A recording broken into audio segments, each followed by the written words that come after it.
Здравствуйте, уважаемые телезрители! С вами передача «Кинолетопись Якутии». И очень скоро наша республика будет отмечать столетие со дня основания своей автономии.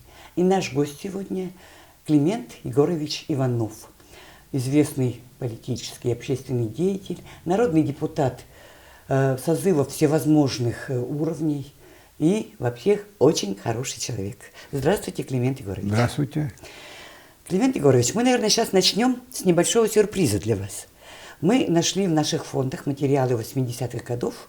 Это СХ в Сунтарском Улусе. Давайте посмотрим. Давайте. Узнаете этого молодого человека? Ну, это я помню, но я не видел, я первый раз вижу. Это ИСЭХ? Это СХ в Сунтарах 80-х годов. Ну. Вручение наград. Да. Климент Егорович, вы для нас вообще особый гость. Не только потому, что вы такая политическая весомая фигура, но еще и потому, что вы внесли огромный вклад в аудиовизуальную память нашей республики. То есть вам удалось найти возможности и время и разыскать в федеральных каналах материалы, которые рассказывают о вашей деятельности в смутные для России времена, в 90-е годы. Вы и ваши товарищи отстаивают интересы республики на Верховном Совете Советского Союза. Было дело. Да. Вот, ну, я думаю так, что вы, наверное, расскажете, как вам удалось найти эти материалы. В связи со своим юбилеем, а мне исполнилось в прошлом году 85 лет, и предстоящим столетием Республики Саха-Якутия, я задумался все-таки найти эпизоды, хотя бы небольшие, заседаний Верховного Совета СССР, где я участвовал, будучи депутатом Верховного Совета. И мне повезло. Оказались очень добрые работники, сотрудницы этого архива. Так, они сами сначала посмотрели и сказали, что интересные, моменты зафиксированы. Ясно, что вы пожилой старый человек, поэтому обращайтесь к нам с просьбой, наверное, для своего архива. Мы это все понимаем. Но они говорят, что это дело, если официально, то это стоит очень дорого. Поэтому мы, как подарок для вашего юбилея, для юбилея республики, мы бесплатно представим вам вот этот материал. И очень замечательные девушки, женщины молодые, я несколько раз с ними разговаривал, и все-таки вот меня это дело передали. Большое спасибо им. Материал оказался очень хорошим, качественным. Но, к сожалению, они мне предупредили, что часть моих выступлений не смогли не найти, потому что не сохранились. Это, сессия Верховного Совета второй половины 90-го года. Там тоже были интересные вопросы. Я неоднократно выступал. Я хочу напомнить также, оленеводов, охотников и рыбаков не так-то уж много. А что касается, они работают исключительно в экстремальных условиях, все знают. Вот мы можем скупиться в копейках, но проиграть очень много большой политики. Все-таки речь идет о все-таки малочисленных нациях. В основном оленеводы это они. Вот поэтому мы просим, чтобы 59-я статья основного закона включить о предоставлении льготы наряду с чабанами также оленеводов, охотников, рыбаков. Эти документы действительно представляют очень большую историческую ценность. И теперь вот вся республика и сейчас, и в последующем будет видеть действительно воочию, как отстаивали народные депутаты от Якутии интересы нашей республики.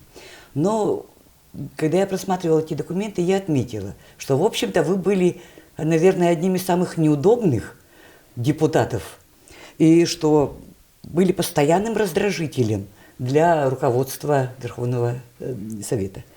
Потому что мне кажется, что вот вопросы ваши требования, ваши заявления не очень-то нравились ни Лукьянову, ни Примакову, но тем не менее мы сейчас знаем, что нас действительно защищали и в те годы, в смутные в такие вот 90-е годы. И вопрос следующий у меня такой. Кого бы из своих коллег вы хотели бы отметить? Вот те люди, которых мы потом посмотрим с вами еще и на экране. во время сессии Верховного Совета я старался выступать почаще по самым актуальным вопросам. Не по безделью, значит, по таким очень простым вопросам особенно я не старался показываться там, понимаешь, а по самым нужным, по самым необходимым вопросам. А таких вопросов было, вот я же вам говорил, много.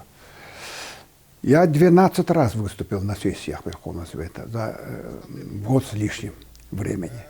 Много раз выступал со своим предложением в ходе обсуждения проекта закона в виде предложений.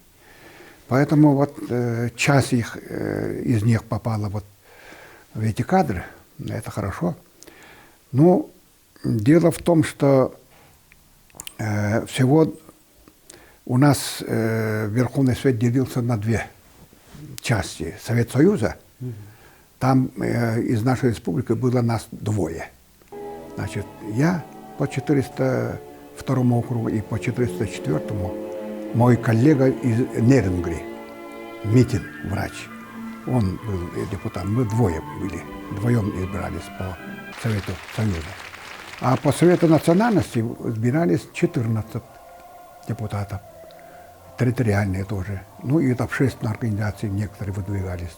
Всего 14 депутатов. Из них 7 человек, 7 депутатов, мы работали на постоянной основе. Они все активные были. Возьмите Прокопия Дмитриевича Осипова, Макара Макаровича Яковлева, значит, Александра Колодезникова, Юрия Бойкова, вот это Бородина, нашего известного журналиста. Все они активные были очень. И, значит, свои вопросы тоже они высказывали с трибуны Верховного Совета. Но я думаю, что они тоже найдутся. Так? Да, будем надеяться. И можем показать своим избирателям, своему населению. Вот такова была ситуация. Да.